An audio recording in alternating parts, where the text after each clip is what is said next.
And welcome to our webinar, which is hosted by the Black AIDS Institute and the Harvard Center for AIDS Research. And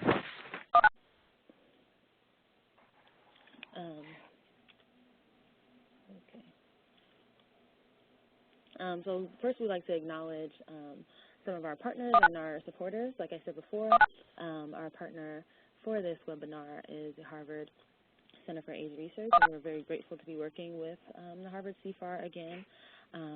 It's been a pleasure preparing this webinar with you all, and we just want to thank you for your hard work.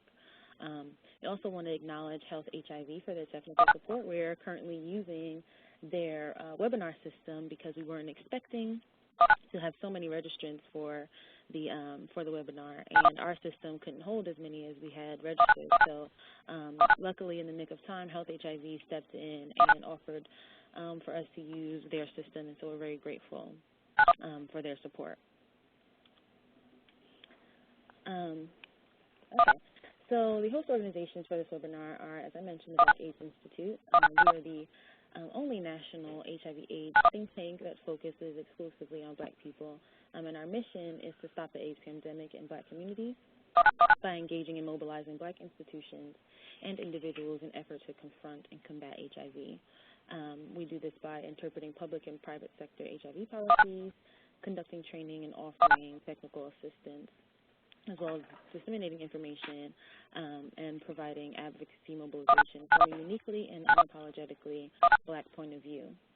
And for our partner for this webinar, the Harvard CFAR, their mission is to expand, promote, and facilitate collaborative, innovative, multidisciplinary activities in HIV/AIDS research in order to bring an end to the HIV/AIDS epidemic.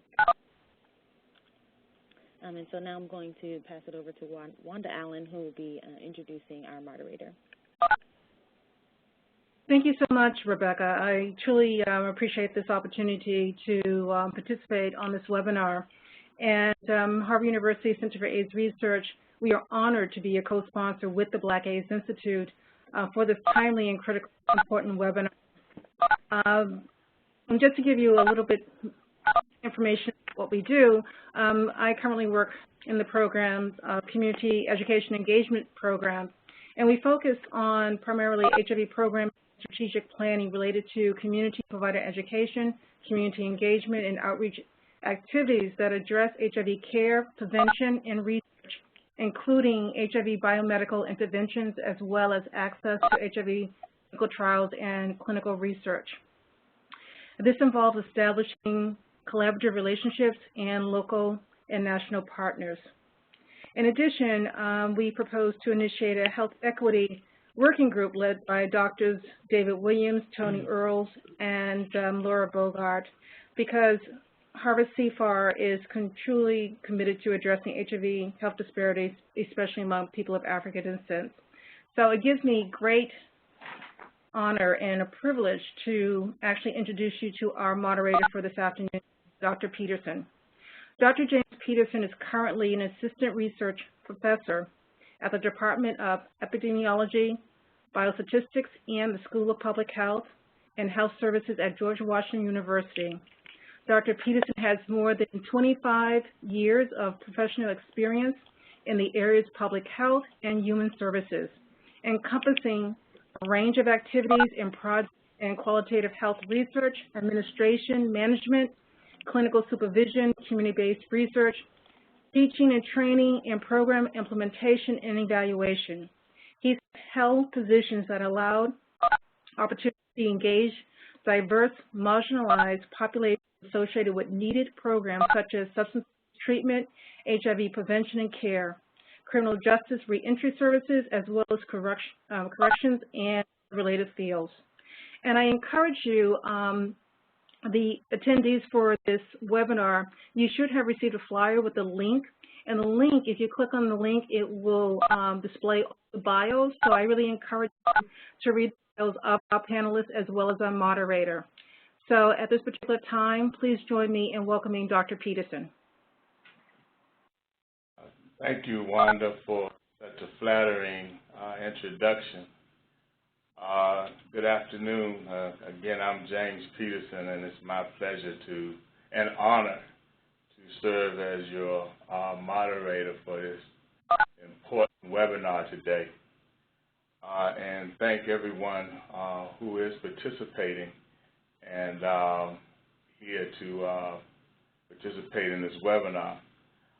Also, thank you to the Black AIDS Institute and the Harvard University Center for AIDS Research for facilitating and hosting such an important educational event during these very exciting times in healthcare.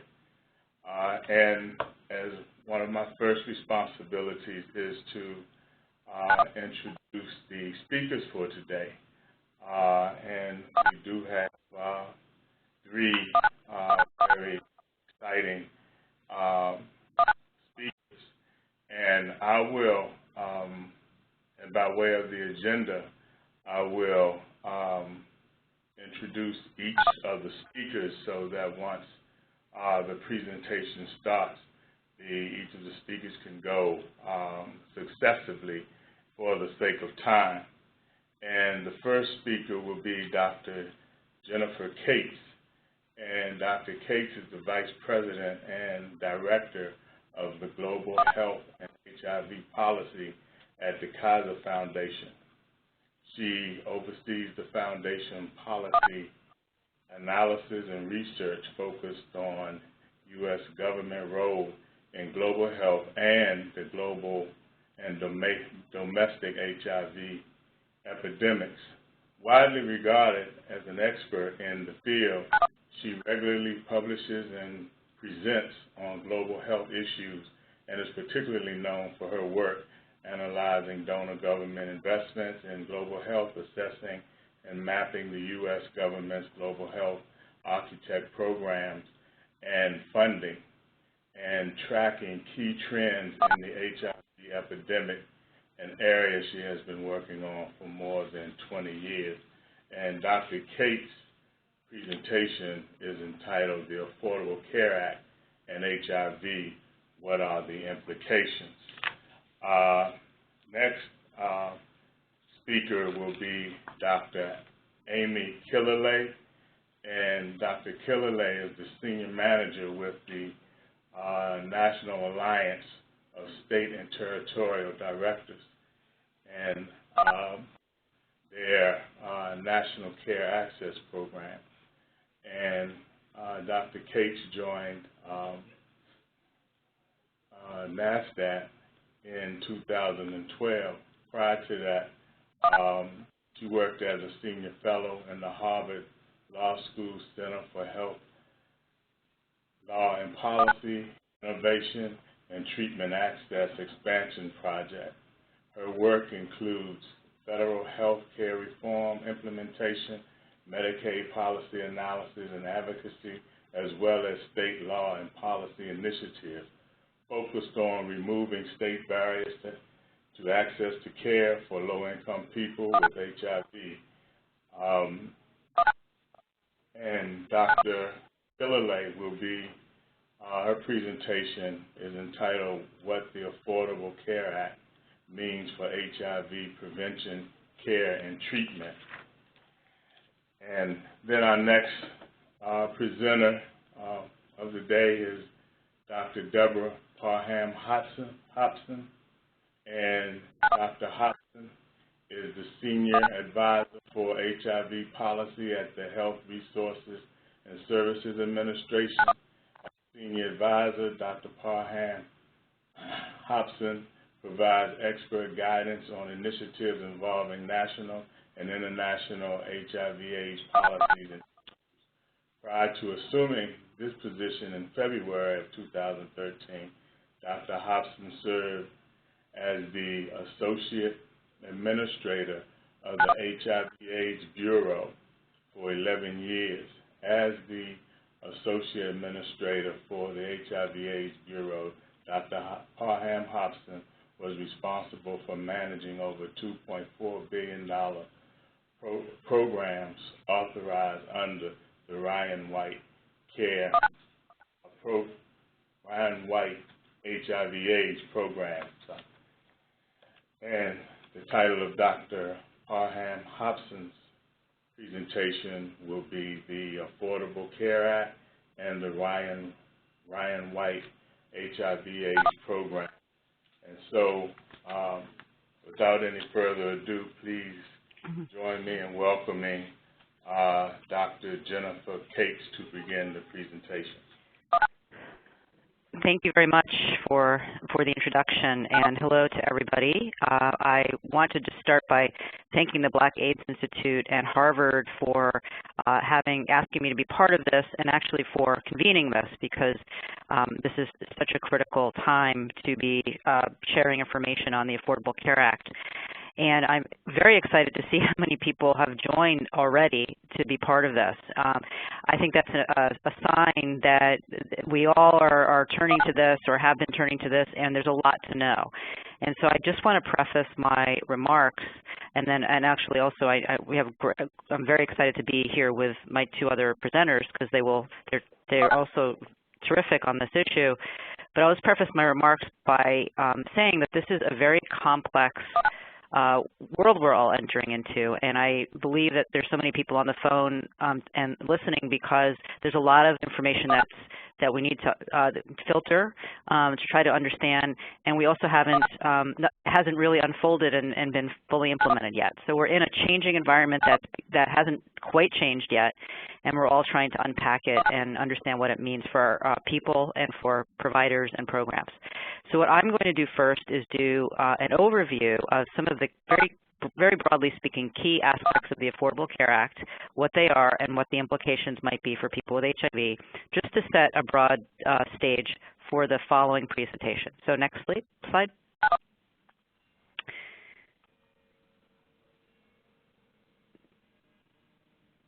Can everyone, okay. So I think it's important to start by talking through what the challenge still is in terms of addressing HIV in our country. Everyone probably knows this, but I think it's just always important to recognize we are 30 years into the AIDS epidemic, but we still have some real challenges before us, including sorry about that.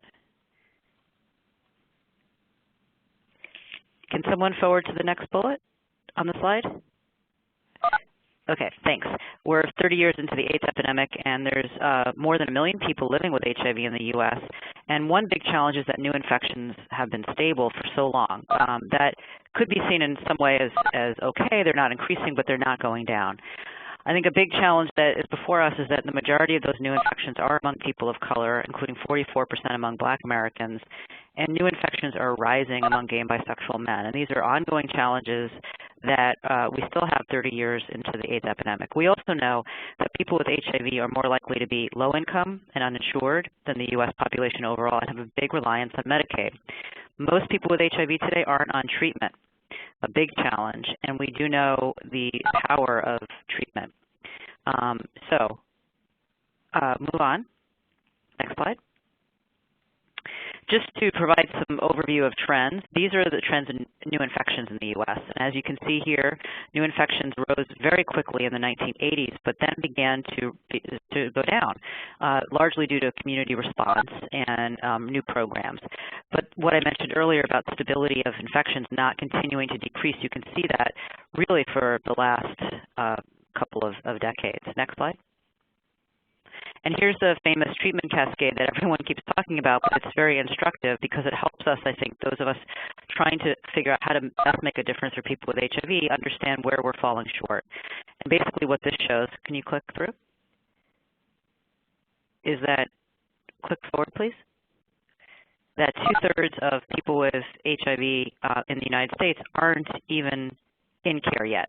They haven't even been in the care system. They might have barely touched it, but they're just not in the care system. And only 1/3 are on antiretroviral therapy. And this, consequently, 1/4 are virally suppressed. Now, these may be data that everybody is familiar with, but it's just important to highlight them because this is the context in which we are. Can you go forward? Slide. Keep going. Okay, so what will the ACA mean for addressing these challenges? Click, please. And that was a report that the Kaiser Family Foundation put out that is available on our website and has a lot more detail on some of the things I'm going to be presenting. Next. So the way I like to talk about the ACA is that there's these very big buckets of changes that are going to happen, and many of them have real implications for people with HIV. The first bucket is healthcare marketplaces, and related to that, consumer protections that have been put in place. The second are changes in benefits, so actual standards around benefits. The third is changes to Medicare to actually fix some things with Medicare. The fourth is prevention, some real enhancements on and a focus on prevention.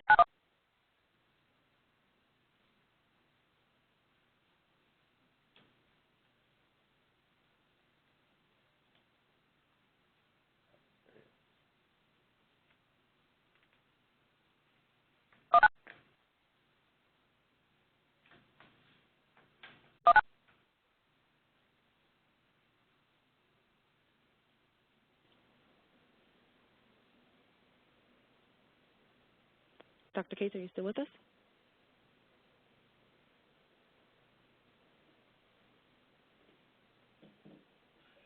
I lost her. I'm still here. Sorry about that.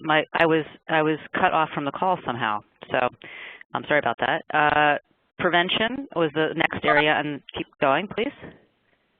And the last, Medicaid expansion, which is probably the most complex. Next slide. So just looking at the healthcare marketplaces and the consumer protections, I want to point out the main things that are important for people with HIV to know. Next. Click. So among the things that the ACA does, it eliminates, and many people have probably heard of this, eliminates pre-existing conditions exclusions. Essentially, health plans prior to the ACA, and this will all kick in a couple months, prior to that period, a health plan could basically say to somebody with HIV or somebody with cancer or somebody with any other health condition, you've already been sick, we're not going to cover you. Or if they were going to cover you, charge much higher rates, in a sense, make it prohibitive for you to buy into that coverage. That is all going away. That is no longer going to be legal for health plans to do. And that's very important to people with HIV. That has been a huge barrier for people with HIV trying to buy insurance in what's called the individual market. There's also an end to lifetime and annual coverage limits, which is also very important for people with HIV who have high costs. And health plans in the past were able to cap what could be spent on somebody annually and over their course of their lifetime, which presented another barrier. There's now the option for parents to keep their kids on their coverage up to age 26. There's a whole range of non-discrimination protections in addition to the elimination of pre-existing conditions exclusions. These are non-discrimination protections based on sexual orientation and gender identity in health plans, in the marketplace. So gay and lesbian individuals, transgender individuals cannot be discriminated against in obtaining coverage in the benefits that are provided. This is a big important step. And then there's marketplaces, which everyone has probably heard about, coming to every state where people can go into an online marketplace and shop for coverage, essentially look at your options in your state for health plans. And if you have a low income, you can actually get assistance in paying for premiums and other costs in the health plan. The exchanges have to include a minimum set of benefits, and they have to include essential community providers, including Ryan White providers. But there's still many things to watch about this, and that's the red at the bottom. What are states going to do with their exchanges? What plans will be in the networks? What providers will be in the networks? What specific benefits there will be? Next slide. And this just gives you a sense of where the states are. So states had an option to run their own marketplace or not run their marketplace and have the federal government run it or partner. And this is, if you just click one more time so you can see the key, this just shows what states decided to do. So I put on here how many people living with HIV live in the states that made these decisions. So 16 states and DC are running their own. 7 are partnering with the federal government, but most are defaulting to the federal government. So basically the federal government is going to be running more than half of the state exchanges around the country. Next slide. Benefits. Another important set of changes that were made by the ACA is benefit standards. Click, please. there's something in the ACA called essential health benefits, which really for the first time in our healthcare system writ large, there is a minimum set of benefits that must be provided, and it's actually quite comprehensive across 10 big categories of services, including prescription drugs, that all health plans in the marketplace, that many other, all Medicaid expansion, which I'll get to in a minute, and some other health plans have to provide to all consumers. Up until now, there's never been any sort of minimum standard in many plans of what had to be provided. So the ACA says there has to be this minimum essential health benefits package. But there's still state flexibility and health plan flexibility in how those benefits are actually literally going to be in each plan. And so it's very important to follow. And what I mean by that is every plan is going to have prescription drugs, which is very important, but will they put any limits on the number of prescription drugs that somebody could get? What will the cost sharing be, et cetera? So those are still outstanding things that have to be looked at. Next.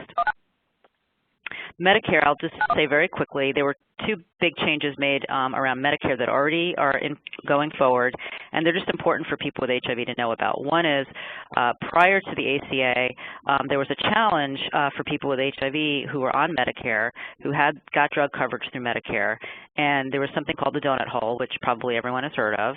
And when you were in the donut hole, you were at this point in Medicare where Medicare couldn't pay for you. They could pay for you before you got the donut hole and after, but not while you were in it. And while you were in it, you had to pay out of pocket to get up to the catastrophic level. And ADAP, the AIDS Drug Assistance Program, was a key source for people with HIV in that situation to help them get their medications while they were in that donut hole. The problem was prior law didn't let that spending by ADAP count to get them out of the donut hole. So it put a lot of strain on ADAP, and it meant that they were never able to get back to the catastrophic Part D coverage. That has been ended, and so now ADAP funding will count towards getting them out. And moreover, more broadly, the ACA is actually closing that gap, getting rid of the donut hole by 2020. Next slide. Prevention. There were several different things done with the ACA on prevention, and I'm going to highlight a couple of them. And I think just it's very important to note that, generally there's been a very big separation between health care services and prevention and how they've been thought of and in the healthcare system. And the ACA really puts an emphasis on bringing them together. And among the things that are done in the ACA is that health plans in the marketplace and in Medicaid expansion states have to provide free preventive health services for a range of different kinds of services, and that includes HIV testing and screening writ large, as well as testing for those at risk. And there's additional preventive services that need to be provided for free for women.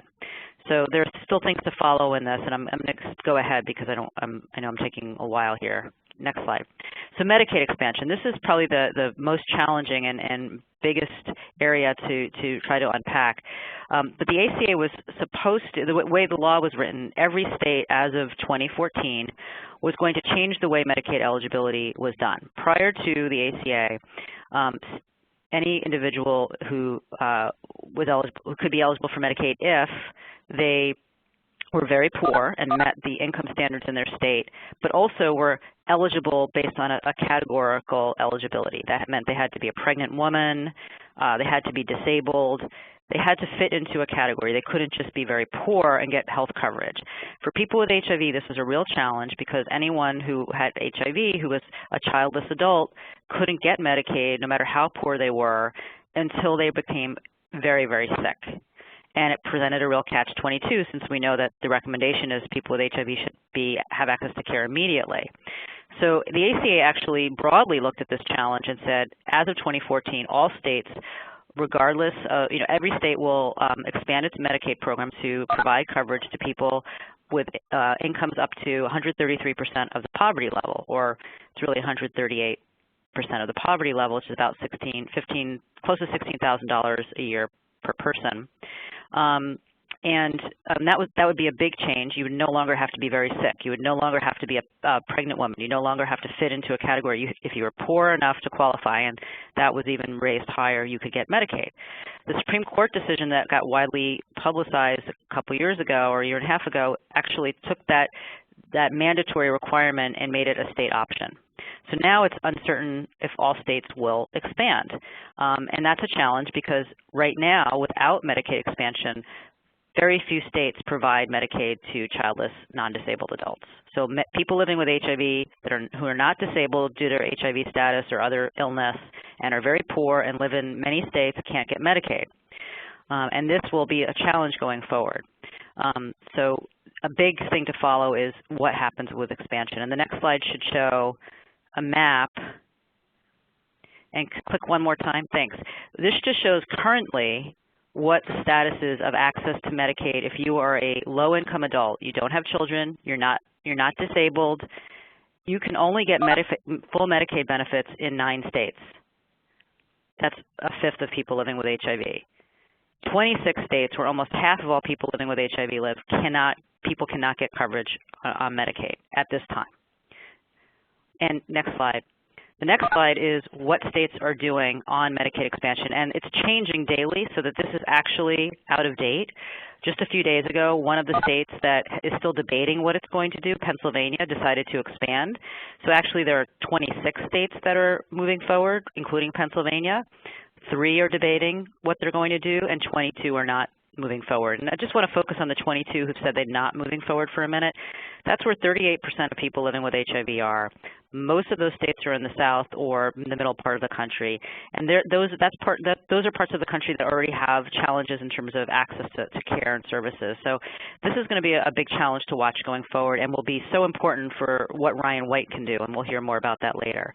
So just to wrap up on the next couple slides are more about, given all of this, I think the hope or the idea is if more people can get coverage through ACA expansions, what can we hope to move toward? Next slide.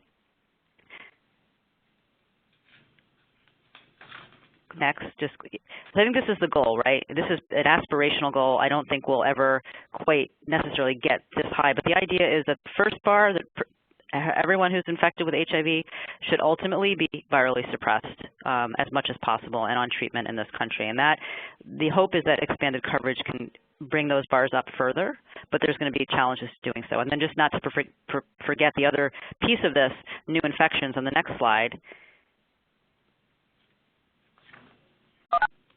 Next slide, please.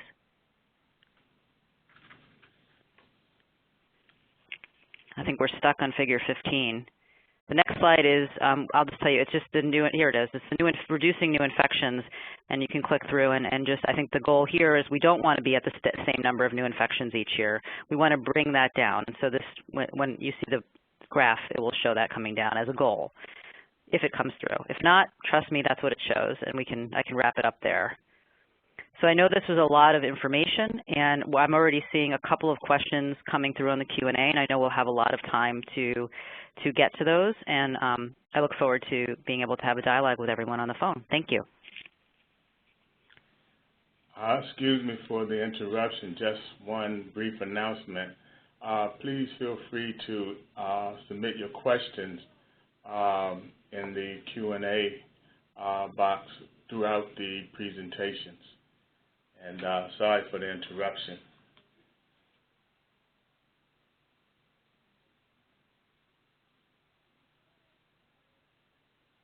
So I think we just are moving on to the next presenter, correct? Yes. Okay.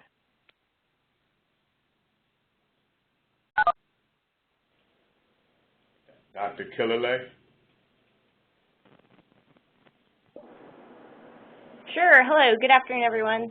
This is Amy Killalay at the National Alliance of State and Territorial AIDS Directors. Thank you to the Black AIDS Institute for inviting me to participate on this panel. As Jen said, it's incredibly timely. Open enrollment is in 13 days. And there's a lot of information. The Affordable Care Act has a lot of moving pieces. So what I'd like to do, next slide, is to really use my time in pretty short order to focus in on the state implementation efforts and activities. You know, through my work and role at NASAD, I've really had the opportunity to essentially hopscotch from state to state over the past year. So I want to provide some really concrete state examples of what's happening on the ground with regard to ACA implementation, and the role of the Ryan White program and HIV providers in sort of making the ACA work for people living with HIV, and really, dividing up what I want to talk about in the sort of state implementation updates I want to highlight into, three basic questions that I think people living with HIV and their providers are asking. How do I apply for and enroll in coverage? Once I do that, what does my coverage look like? And then, the I think biggest question, and one that we're all going to have to continuously be addressing as the ACA rolls out, how will the Ryan White program and the system of care that we've really built be able to coordinate with these new ACA coverage options? Next slide. So I know that Dr. Parham Hobson is going to present some Ryan White program specific data, looking at some projections for where Ryan White clients are going to be moving. But I wanted to sort of talk through what some of these ACA transitions mean. I think we're at a point where we really need to be very specific in thinking through who's transitioning into new ACA coverage options and who's not, who's staying where they are. So just to sort of put it in all of one chart. I know Jen mentioned the Medicaid expansion and then the access to subsidies to purchase private insurance. Those are our two big ticket items in terms of new ACA coverage options, with the Medicaid expansion being the single most significant piece of the Affordable Care Act for people living with HIV. And the reason for that is simple. When we look at who our Ryan White clients are right now, the majority of them have very low incomes that would meet the Medicaid eligibility threshold for Medicaid expansion, which is up to 138% FPL. Then we've got subsidies to purchase marketplace coverage for those folks who are over income for Medicaid, up to 400% FPL. So that's a 1-2 punch of an incredible expansion of public and private insurance. And I just want to flag that as important it is to be talking about and to Ryan White clients and people living with HIV who are going to be moving into Medicaid expansion or moving into new private insurance through the marketplaces, I think it's equally as important to be talking to those folks who maybe are currently on Medicaid or are currently on another government-sponsored insurance program like Medicare, TRICARE, maybe have employer-sponsored coverage that's working pretty well for them. Those folks aren't moving. They're not moving anywhere, and I think we need to think about them and be talking about them when we talk about transition planning. And then we also need to be talking about who is left out of reform, who will not be eligible for Medicaid or for marketplace coverage. And in large part, we're talking about our undocumented population, and we need to make sure that we continue the safety nets that are in place right now and that are going to be vitally important as we move forward for populations who are simply left out of reform. And I will say, this sort of detailed transition, it's going to vary by state, right, depending on whether your state is expanding Medicaid and what sort of programs exist in your state right now. But this is something that at the state level, state HIV/AIDS programs are doing, that I know that organizations are and I think should be doing, and really that it's going down to the case manager level of really looking client by client, who is moving or not moving where, and how do we make sure that we're planning for a smooth transition with uninterrupted access to care. So next slide. So as Jen mentioned and sort of highlighted, one of the biggest opportunities in addition to the Medicaid expansion is the implementation of marketplaces and this sort of single streamlined way to apply for both Medicaid and for qualified health plans, QHPs, the private insurance plans that are going to be available through the marketplace.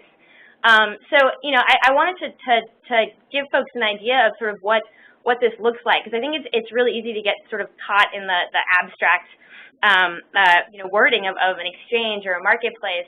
I mean, it's really a website portal where folks will be able to apply for and then find out information to help enroll in private insurance coverage. Jen sort of laid out the world of the state choices that they had in terms of building their own marketplaces. So many people on the call, you might be in a state where your marketplace is federally facilitated. So that means the Department of Health and Human Services, HHS, is going to be building and essentially running your marketplace. Or you might be in a state that said, no, we're going to build our own state-based marketplace.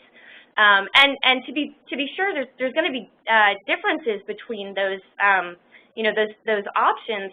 But, at the end of the day, a marketplace is a marketplace, and the consumer experience should be relatively similar. A marketplace will be able to certify the qualified health plan, so figure out, the world of what the plans are that are going to be available in the marketplace. Every marketplace is going to have an outreach and enrollment program. Some of you on the call may already be involved in your state marketplace patient navigator program or other outreach and enrollment program or training. And every marketplace has to have a mechanism for a streamlined application that somebody can apply for both Medicaid and for subsidies to purchase private insurance. And that single streamlined application is available. I know Dr. Parham-Hobson is going to talk about that a little bit later, but I would urge folks to go on the healthcare.gov website and take a look at it. And I would also, in folks who are in federally facilitated marketplace states, I know that for you, it's a bit like being in the dark because we're waiting for October 1st to have a lot of the information that we need. I would urge folks to go on the healthcare.gov /marketplace website and just take a look at what's up there now to start getting familiar with what this process is going to look like on October 1st. So next slide. So I'm not going to spend too much time talking about the single streamlined application because I know our last speaker is going to do that. The only thing I want to just sort of flag is that the application process for this new single streamlined application for the Medicaid expansion and for the subsidies to purchase private insurance is very much in line with the IRS definition and how the IRS looks at defining income. And so, that means that the role of your federal taxes are going to be playing a greater role in terms of determining income eligibility for programs. So the one thing that I just want to flag is that given that reality, many state programs are thinking about and are moving toward aligning their AIDS drug assistance program or Ryan White income criteria with the way that the marketplace is going to be looking at income criteria for the subsidies and for Medicaid expansion. So, the federal taxes and filing your federal taxes is just part and parcel of that. So I think that just needs to be sort of top of mind for everybody because, for many of the clients that we're talking about, filing federal taxes is just not a part of their sort of everyday or annual sort of life. And in order to get the premium tax credits in particular, that has to change. So I would keep an eye on what your state is doing with regard to really aligning those income criteria. And the other thing I want to flag, so open enrollment, I'm sure at this time you've all heard October 1st, open enrollment starts, 13 days away. It's a very long first open enrollment period, runs until March 31st. The only thing that I want to flag about that is, October 1st in many ways is a start date, and we should look to it as an important start date, but it is not an end date. And I think particularly in states where you don't have the detailed plan information of what's going to be available in the marketplace, we really should be looking at the open enrollment period sort of writ large, and we need to be making sure that we're evaluating what the plan options are and how the marketplaces are working before we sort of rush folks into coverage. So I just wanted to flag that, particularly if you're in a federally facilitated marketplace state. Open enrollment does begin October 1st, but in order for the earliest coverage effective date, which is January 1st, nobody will get on coverage before January 1st, you got to pick a plan by December 15th. So that I think is a more realistic date that we should be looking at as well. So next slide. So, okay, with that as sort of background as to some state activities with regard to the application process, application into what and what does coverage look like? So, Jen mentioned the basics of the essential health benefits, and, I think that as with much of Affordable Care Act implementation, we've seen a lot of state flexibility and state variation on the benefits front. So, at the outset, we had these 10 categories of essential health benefits that are required for both the plans sold in the marketplaces and for the Medicaid expansion benefits. And they look pretty good, right? I mean, they've got things that we would want in there, like prescription drugs, like preventative services, like mental health and substance use disorder services. But what we saw is a lot of state flexibility in terms of what those big, broad categories of benefits end up looking like, in the plans and on the ground. So with regard to Medicaid, what we've seen and what we will continue to see is that, states have flexibility to really go one of two ways, to make their Medicaid benefits package look like Medicaid looks like right now for folks who are on Medicaid in your states right now, your traditional Medicaid package, or to make it look a lot like private insurance. And states are kind of going both of those directions. On the private insurance side, instead of the sort of set list of services under each of these benefits categories that every plan has to cover, we've seen a move to, again, state flexibility where states could choose an existing private insurance plan as their benchmark plan, which then becomes the standard for care. So just the takeaway from that is that, it's not a bad place to be in. The standard of the private insurance benchmark plan on the private insurance essential health benefits side is not terrible, but we're going to see plan variation, even with that sort of broad requirement that all the plans sold in the marketplace have to cover the general scope of that benchmark private insurance plan.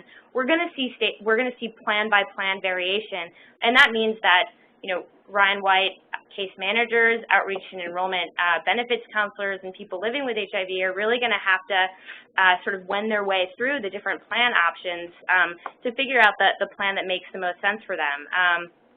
I think what particularly was mentioned, prescription drug coverage. We think that the prescription drug standard is pretty good, but it's really going to take taking your medications list and comparing it to the plan that the plans that you're looking at in your marketplace, and making sure that everything is covered and that it's affordable. So next slide. So, what does that mean? I think the world of private insurance is one place that gets very complex very quickly.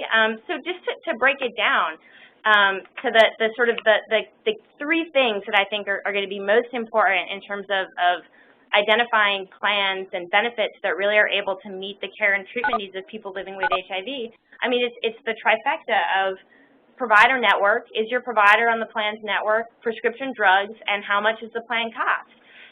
And with provider, that's going to be a question. We heard the essential community provider requirements. So we've got some good requirements at the front end about marketplace plans needing to include essential community providers, which include Ryan White providers in their networks. But it's still going to be a plan-by-plan sort of assessment to make sure, is my provider, is my client's provider in this plan's network? And that's a factor in deciding what plan to, what plan to enroll in. Second, are my prescription drugs on the formulary? So even with the essential health benefits requirement, we know there's going to be variation plan by plan as to what exactly the prescription drug benefit looks like. So that's why it's very important to really match up the medication list with the formulary. And then cost. We know that you can build a great benefit system, you can build a great public and private insurance benefit system, but if people are priced out of it, it's inaccessible. So probably the biggest provision of the Affordable Care Act that really gets at cost are advanced premium tax credits that are going to be available for people 100 to 400% of the federal poverty level to help them pay for their premiums, and then reductions in the cost sharing, so that out-of-pocket, like deductibles and co-pays that people have with their health insurance for a smaller subset of people 100 to 250% FPL. So, that's huge. That's really going to go a long way in terms of making, making healthcare insurance affordable for folks.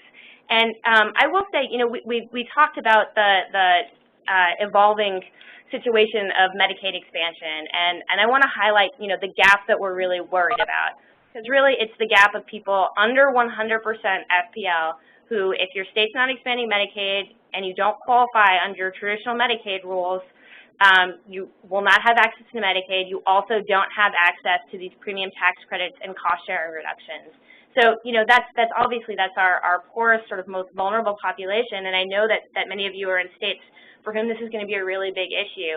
And I would just urge that, this is one area where we can really look to the Ryan White program and AIDS drug assistance programs in particular to help, lessen that gap and really figure out, is there a way for ADAPs to purchase insurance to get folks under 100% FPL into the marketplace coverage, even though there aren't subsidies available? How are we making sure that we're really maximizing marketplace coverage, in every state really, but particularly for states that aren't expanding Medicaid yet? So next slide. And just to put like a fine point, underscore really the ongoing affordability gaps. So this is just a case study, really just taking a hypothetical premium amount and figuring out, okay, what is the individual contribution and what is the premium tax credit. So just focusing on that yellow box in the middle there, for someone 150% FPL and someone 300% FPL, even with the federal premium tax credit, we know there are still going to be affordability gaps and issues with somebody being able to afford $57 a month in their premiums. And this is absolutely a role for the age drug assistance programs and Part Bs to help clients with that ongoing affordability issue to help them pay for premiums. And I would urge folks to take a look at the Kaiser Family Foundation subsidy calculator if you haven't already, because it does give you an idea of what numbers we're actually talking about. So next slide. Jen mentioned some of the non-discrimination provisions of the Affordable Care Act, and I think, we have a lot there. The Affordable Care Act really changes in a fundamental way how private insurance in this country works. And really ends some of the most discriminatory practices that really priced out people, not only people living with HIV, really anyone with a chronic, complex, and expensive condition from the market. So we've got a whole lot of tools in terms of identifying those discriminatory practices and getting rid of them.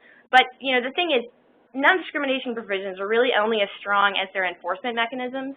So I would say that we as a community in every single state are going to be an early warning system for how the ACA, how private insurance in particular is working or not working. And we're really going to be the ones in charge of figuring out what does a discriminatory plan design look like. And you're going to know when you've got a client or you yourself go to apply for coverage and you end up with a sort of plastic insurance card that's not getting you anything, that you're really having barriers to meaningfully accessing and using your coverage because of any number of barriers that may be found in your insurance plan. So we're really going to be on the front lines of figuring out, are prior authorizations a problem in terms of accessing prescription drugs? Are limited provider networks really forcing people to forego needed and expert HIV care? Are there denials of certain coverage that we need to be monitoring? And we're all going to be in charge of really figuring that out and putting some teeth and meaning into the non-discrimination provisions. So next slide. So I know that Dr. Parham-Hobson is really going to focus us on the role of ADAP and Ryan White program in this reformed environment, and I just wanted to sort of give an example of what it means really on the ground when we say thinking through the role of the Ryan White program and ADAP with new ACA coverage, and really thinking through what that means and what that looks like. This is a service crosswalk developed by a state that really seeks to put in sort of stark terms exactly where qualified health plan QHP, that's the private insurance in the marketplace, and Medicaid ends, and Ryan White and ADAP begins. And I think that's where we are in terms of really thinking through the future of the Ryan White program and what the opportunities are really for a 1-2 punch of increased insurance coverage, but then rolling in the Ryan White program's ability to link people and retain people in care with that insurance coverage. And we know that even with insurance coverage is great and it's essential, but it's not going to replace public health, and it's not going to replace the Ryan White program. So next slide. And just to sort of drill down into a key example of really why and how the Ryan White program will be vitally important even as people move on to insurance. the definition of private insurance case management is night and day from the definition of case management that the Ryan White program knows and knows works in terms of keeping people in care. Case management at the private insurance level, periodic phone calls to discuss appointments.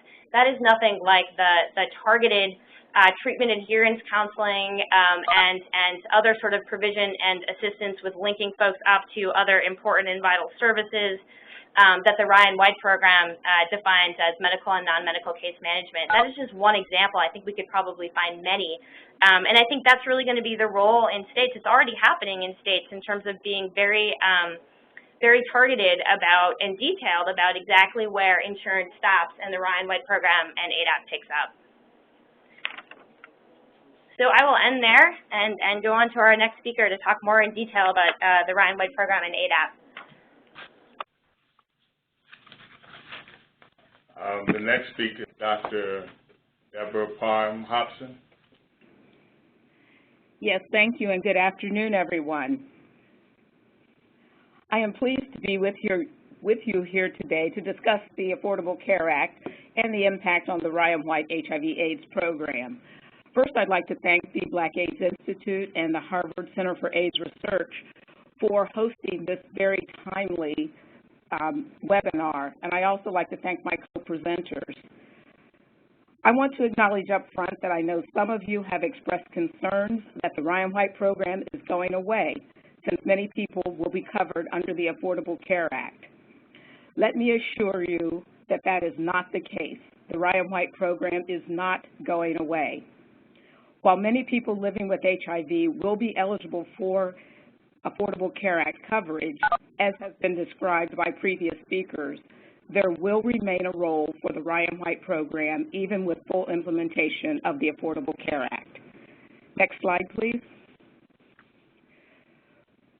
For those of you who may not be as familiar with the Ryan White program, the Ryan White HIV/AIDS program is a federal program that provides funding to states, cities, and community-based healthcare organizations to pay for care, treatment, and support services for people living with HIV who do not have another way to pay for their care. In calendar year 2011, almost 554,000 clients received services. Of these, 47.3% were African Americans. So when we're talking today about the impact of the Affordable Care Act for African Americans who are living with HIV, you can see the critical importance of the Ryan White program. Of the clients served by the Ryan White program, only 28% were uninsured. Put another way, 72% of people served by the Ryan White program in 2011 had some form of health insurance coverage.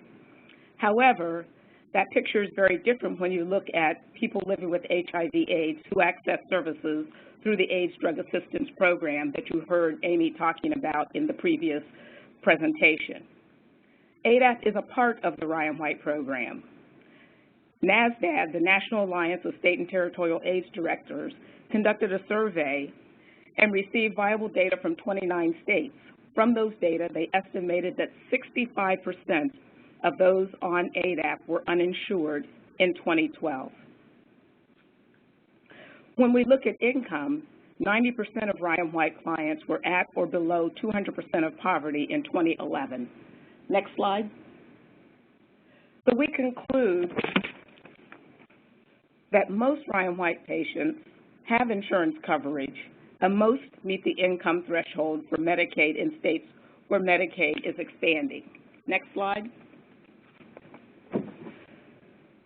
But let's look at this before and after the Affordable Care Act. This is what the picture looks like for Ryan White patients today. As I mentioned earlier, 28% have no insurance, 27% have Medicaid, 13% have private insurance, 13% have multiple insurance, 9% on Medicare, 7% have other public insurance such as state-funded insurance, Indian Health Service or VA coverage or TRICARE, and 3% have other health insurance not mentioned above. Next slide. After the Affordable Care Act, that picture changes significantly, and this is what you see. People living with HIV will have access to the full range of options that you see here. However, we envision that the Ryan White program will continue to provide care completion services for people living with HIV, including medical and support services that are not covered or are only partially covered by public and private insurance. The Ryan White program will also provide services for those who remain uninsured. And the Ryan White program will continue to pay for premium and cost-sharing assistance, as the previous speaker discussed. Next slide.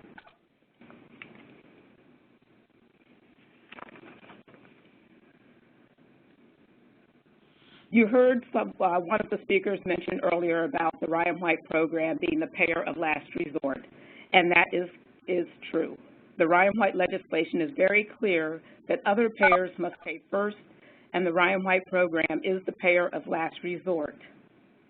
Therefore, we expect the Ryan White programs to vigorously pursue enrollment in other funding sources and so that the Ryan White grant funds are extended to new clients and to services that are not covered by those other insurance plans. Once a patient is enrolled in Medicaid and obtains private insurance, Ryan White funds may only be used to pay for services not covered or only partially covered by these other payers.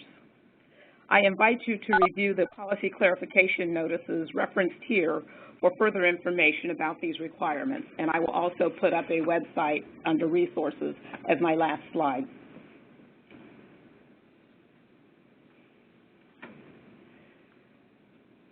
You heard the previous speakers talk about essential health benefits, and that is critical. We need to know who will pay for what services for people living with HIV after implementation of the Affordable Care Act. The Ryan White legislation delineates 13 core medical services that most Ryan White programs must pay for unless these services are available to other people living with HIV or to all people living with HIV who are eligible for Ryan White services. Other Ryan White funds are used to pay for support services that are often necessary to identify people living with HIV, link them to care, and keep them in care. We know that some of these core medical services, such as prescription drugs, mental health and substance abuse services, and some support services, such as rehabilitation services, are benefits that will be covered under private health plans and the Medicaid alternative benefit plans. However, we also know that the scope of coverage will vary by plan. Some of the core services that Ryan White pays for, such as adult oral health care, and many of the support services, such as treatment adherence counseling, outreach, and transportation, may not be paid for under private health plans or Medicaid alternative benefit plans.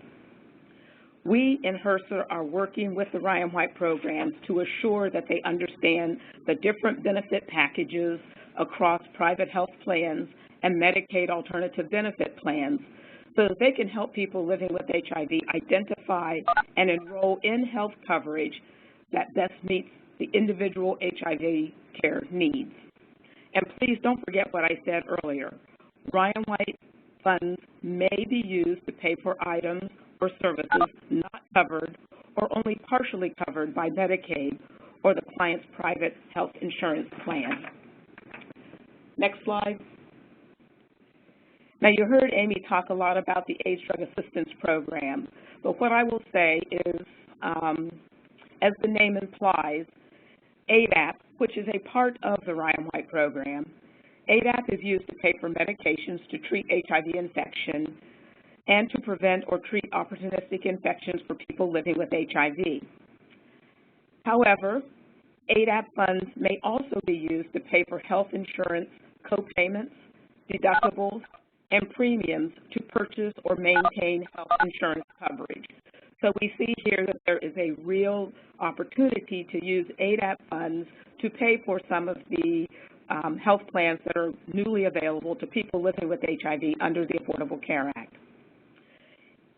You heard Dr. Cates mention and explain the ADAP as TROOP. ADAP funds count toward the requirement of true out-of-pocket expenses, or TROOP, under Medicare Part D.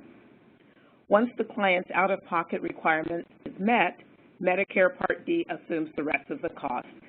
This certainly helps the ADAP to save money so that they can serve more clients, and it also prevents clients from falling into that infamous donut hole. Next slide. So how do people living with HIV and others enroll in the Affordable Care Act? Outreach to and enrollment of Ryan White HIV/AIDS program clients into health insurance coverage is critical to ensure that clients fully benefit from the new coverage opportunities created by the health care law. We have encouraged Ryan White programs and planning bodies to consider using some of their Ryan White resources to support ACA-related outreach and enrollment activities. Next slide. As we speak, the administration is kicking our enrollment efforts into high gear. Our #1 goal is to make sure that Americans are ready for open enrollment on October 1st, 13 days from now.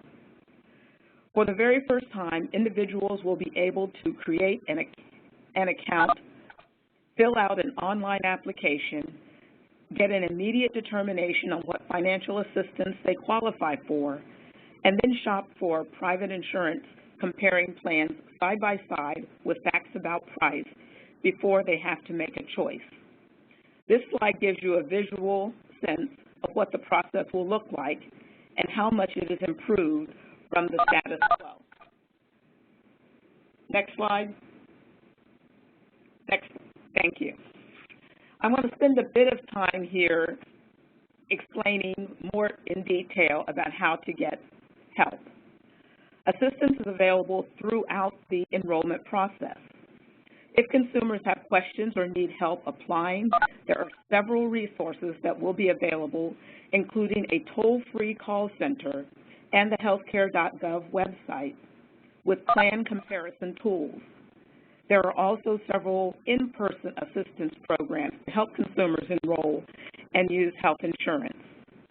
No matter what state you live in, consumers will be able to get live, in-person help as you go through the process of applying for and choosing new coverage options in the marketplace. The different types of in-person assistance generally fall into two categories: assisters and educators. Under the assisters, it includes navigators, non-navigator assistance personnel, certified application counselors, and agents and brokers. Let me explain a little bit about what these different folks can do. The navigators will have a vital role in helping consumers prepare electronic and paper applications to establish eligibility and enroll in coverage through the marketplace.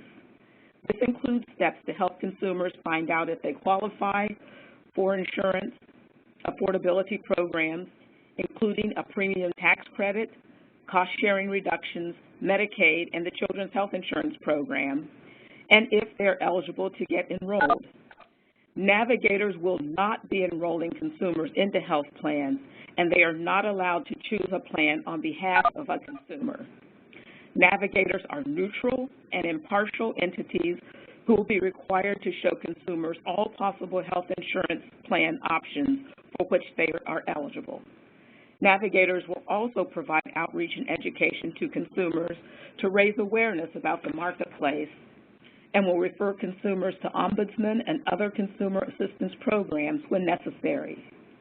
Navigators can play a role in all types of marketplaces. The non-navigator assistance personnel will perform generally the same functions as navigators, but will exist in either a state-based marketplace or a state partnership marketplace. The certified application counselors, the federally facilitated marketplace will designate organizations to certify application counselors who perform many of the same functions as navigators and non-navigator assistance personnel, including educating consumers and helping them complete an application for coverage. To the extent permitted by a state and if all marketplace requirements are met, licensed health insurance agents and brokers may enroll individuals, small employers, and employees in coverage through the marketplace. Now, the educators, these are people who create awareness about the marketplace. They generally conduct outreach events and activities and provide basic information about the marketplace and where to get help, either from assisters or websites. So if you go to the next slide, you see here are 3 major places where you can get help to enroll in the Affordable Care Act. The first is healthcare.gov. You see the web address here. Also, the HIV/AIDS Bureau here at the Health Resources and Services Administration has lots of information, as well as a technical assistance center, and you see that website as well. So whoever you are and wherever you live, help is available to assure that people living with HIV have access to all the benefits afforded to them through the Affordable Care Act and the Ryan White program. Thank you very much.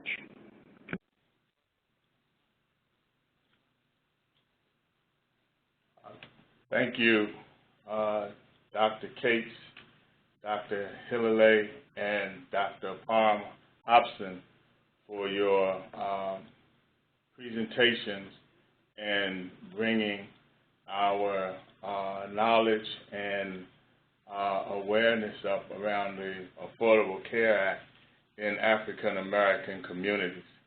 I really appreciate and are grateful for your taking the time out of your day to present this information on this particular webinar. We have quite a few questions, and so I'm going to get right to it. I know the presentations have piqued my interest in my role as a community research coordinator for the District of Columbia Development CFAR. I'm sure in our next meetings we'll have a lot to talk about based on these presentations. But the first question is,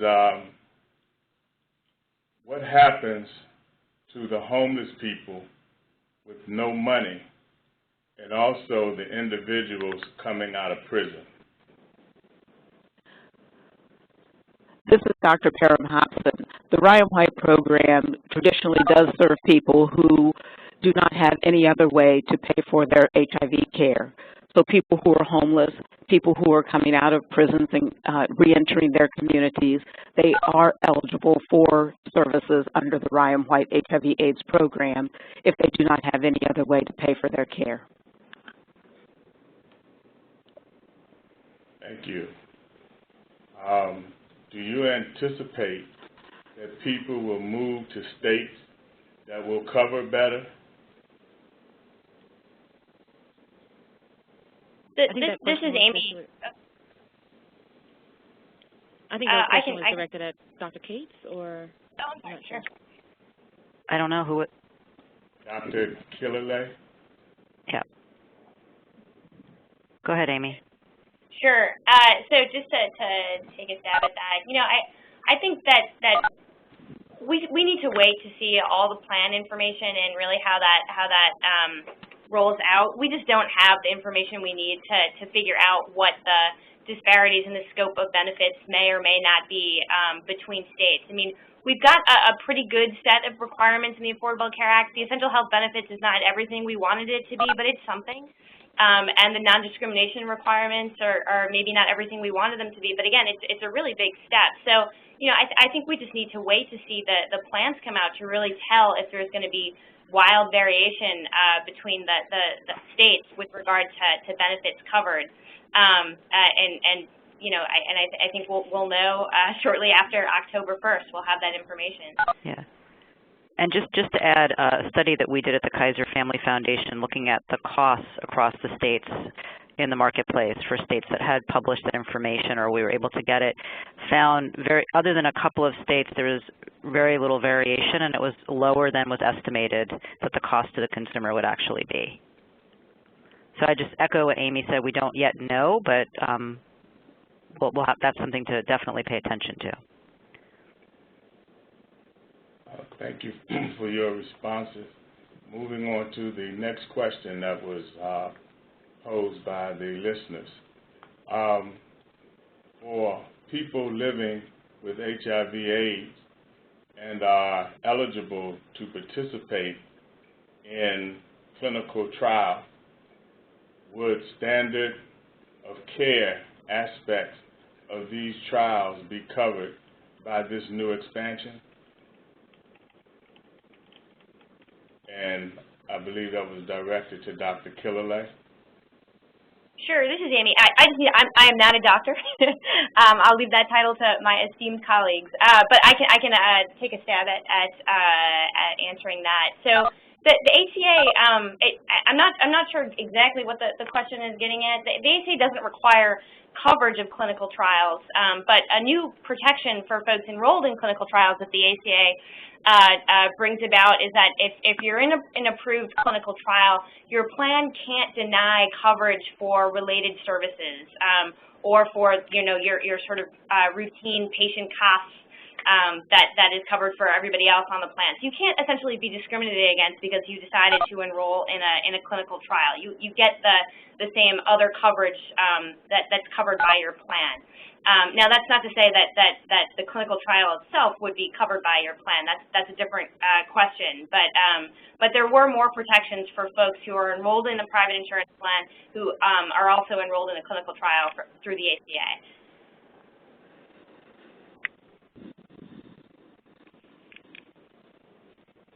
Next question. Ryan White, ADAP, are payers of last resort programs, as was mentioned in the presentation, usually requiring some proof or documentation. Given that the portal is limited to SSA, DHS, and IRS, what repercussions are there for undocumented individuals who may be told to go there to get rejection documentation?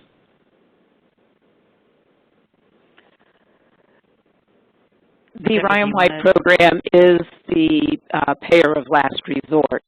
However, I did mention that there are people who will remain uninsured even after full implementation of the Affordable Care Act, and those people can get services through the Ryan White program for their HIV/AIDS. This is Jen Cates. I would just add from some information provided by Dr. Laura Cheever of HRSA as well, and Amy, please weigh in on this too. Last week, that for Ryan White purposes for documenting that the program would be a payer of last resort, that is not needed to go to get that form from the portal. Is that correct, Amy? That was what? That is correct. Yeah. Yep. Yeah, and that's, I think, to echo that states are going to and should, and grantees should come up with processes in place to make sure that we're maximizing the marketplace and Medicaid coverage options. But yet certainly the goal is not to dissuade, undocumented or other vulnerable populations from applying. And as long as there's a sort of system and process in place, I think that nobody would be forced to go in through the marketplace coverage when you know you're going to get a rejection letter as soon as you do. Yeah. The next question. A high number of people in our city are functionally illiterate. What is being planned to assist folks not yet in case management? There are a number of assisters and educators who are available to help people, regardless of whether they're illiterate or not, to have access to the Affordable Care Act and the services that are provided therein. The navigators, the non-navigator assistance personnel, the educators, the certified application counselors, there are many people in the communities who are out there trying to find people, reach them where they are, explain the Affordable Care Act, and get them enrolled in insurance where they can get the care that they need.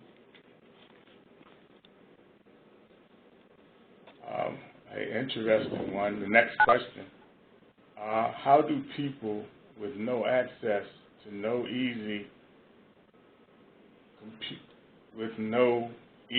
access to computers, smartphones, and the web apply, as these are usually the underserved populations? And that's to either of the speakers. And there's so this is Amy. Yeah, go ahead. Go ahead. So you know, we focused on the Marketplace web portal, and I think there's been a lot of time and attention to maximizing the sort of easiest and quickest way, which is through a website. But there's also a requirement that folks be able to apply through a paper application, by phone, or in person. So there are other ways to get at the application for coverage, and I know that's particularly true for folks who are not going to have easy access to a computer. There's also going to be outreach efforts in communities for that very reason. So doing actual person-to-person outreach. Next question. What does PCIP stand for? That stands for Pre-Existing Condition Insurance Program.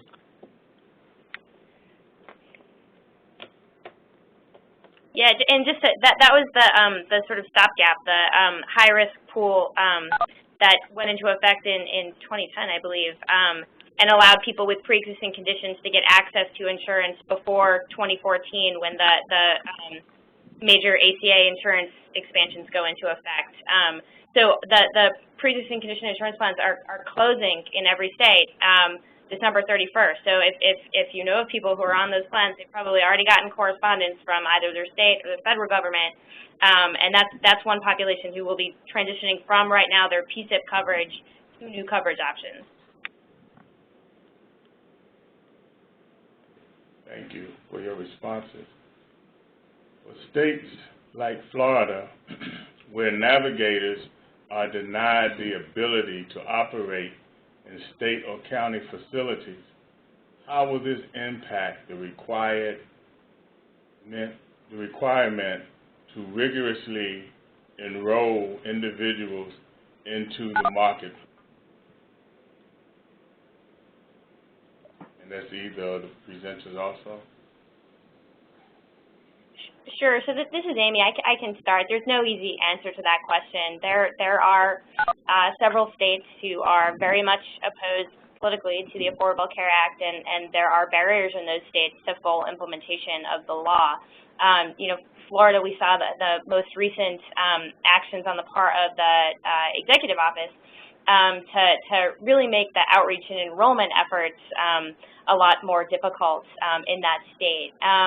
So, you know, the role of official navigators, I think in not even just Florida, it's going to be a little bit more difficult to become a navigator and to sort of carry out those functions.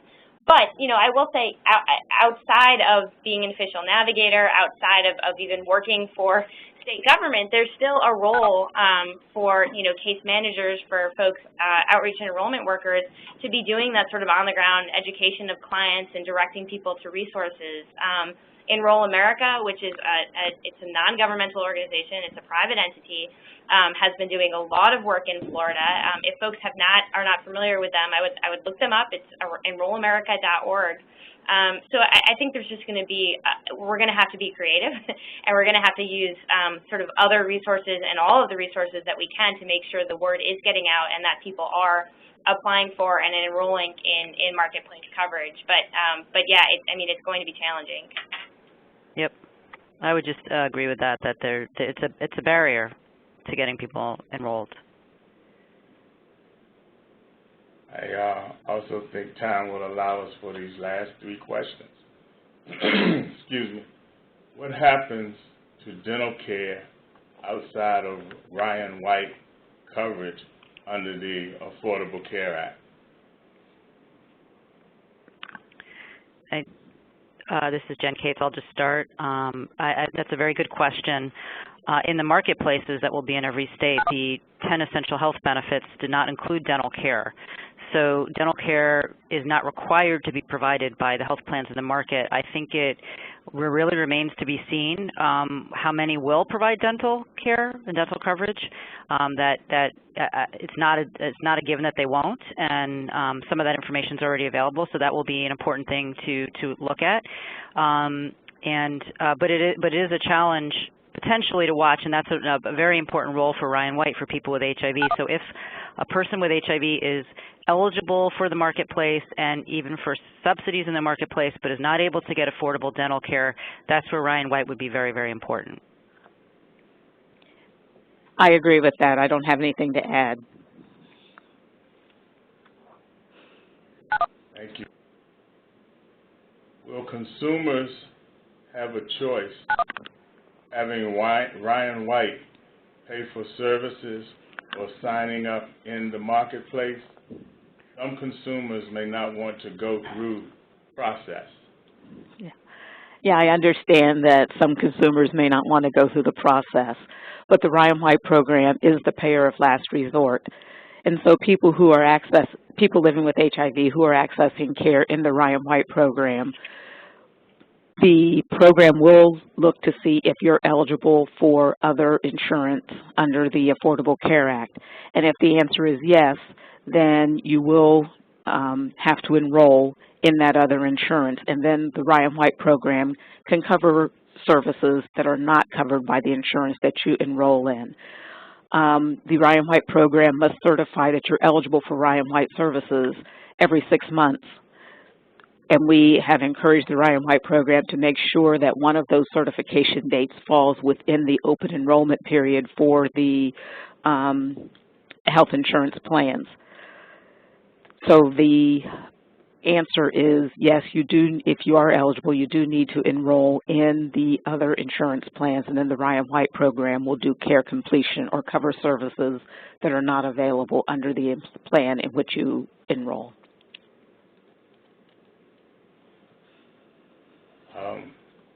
Thank you. Next question.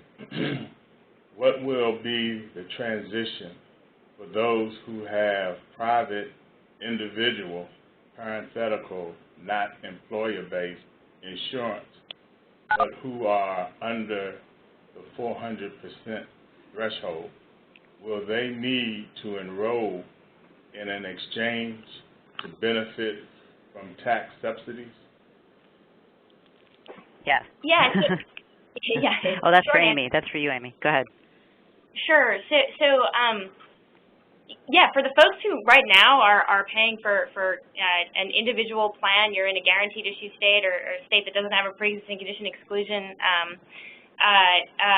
yeah, you have a choice and to drop that coverage and to enter into the marketplace. The subsidies, the premium tax credits and the cost sharing reductions are only available for plans that are sold through the marketplace. So that would be a sort of, assessment of what your coverage looks like right now and what you're paying, and really a long, hard look at what's going to be available in the marketplace. But that might be a really good opportunity for someone. Thank you. And I know I said 3 more, but there's one more that's quite compelling, I think, that I'm going to ask. And the question is, who is going to be doing the outreach, and how do you plan to reach the underprivileged communities?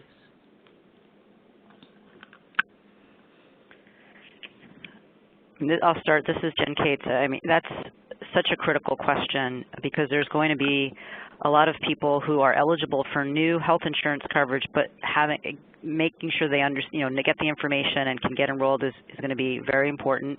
There's also people who are in underprivileged communities who actually already are eligible for programs and they just don't have the information. So this kind of outreach, whether it's done by community-based organizations, providers that are familiar with the communities, by actual the navigators and others who are going into communities and helping in the states, particularly states that are running their marketplaces, to find people and get them information at community settings. Enroll America. I mean, there's a lot of efforts. Having said that, I think this is a big challenge that everyone's going to have to pay very, very close attention to. People are hard to reach, and we know that. That's why they're not in care now. And so finding them and getting them the information they need will be a high priority.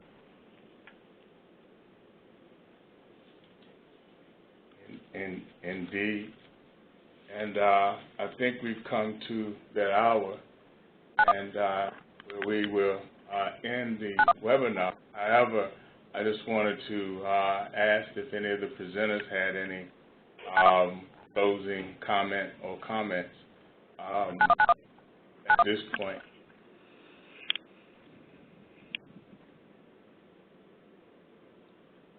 Okay, well, if the presenters don't have anything to close with, then I do. Again, this is Rebecca from the Black AIDS Institute, and first we'd like to thank the Harvard CFAR. It's a pleasure working with you all again, and I think this was a great webinar, and that gave tons of insight and tons of information on the Affordable Care Act and what we can kind of expect going forward in the next couple of months. We'd also like to thank Health HIV for partnering with us on this and allowing us to use their webinar system to accommodate as many people as we were able to. Of course, we'd like to thank Dr. James Peterson, Dr. Jennifer Cates, Amy Killalay, and Dr. Deborah Parham-Hobson for their participation in this webinar. And I'm sure all of you have been in contact with Josephine Ayankoya. She was not able to be on the call today. She's a consultant with the Black AIDS Institute, and she worked extremely hard in preparing this webinar, so we're grateful to have had her working on this for us. I do have a quick question for the presenters. A lot of people have been asking if they can get your slides in order to show their staff members and supervisors and things like that. So if I have your permission, I will send out the copies of your slides that I have. It's fine with me. Okay, wonderful. This is Deborah. It is fine with me. Thank you. Great. So to all the participants, we will be sending out a link of the recording as soon as it becomes available, and as well as the presenter slides. And I'll also be sending out an email about the evaluation form. It's a really quick form for you to fill out, just getting your opinions of the webinar and what you'd like to see from us in the future. And if no one else has anything else, then we can go ahead and wrap it up. Thank you all for participating. We really appreciate it.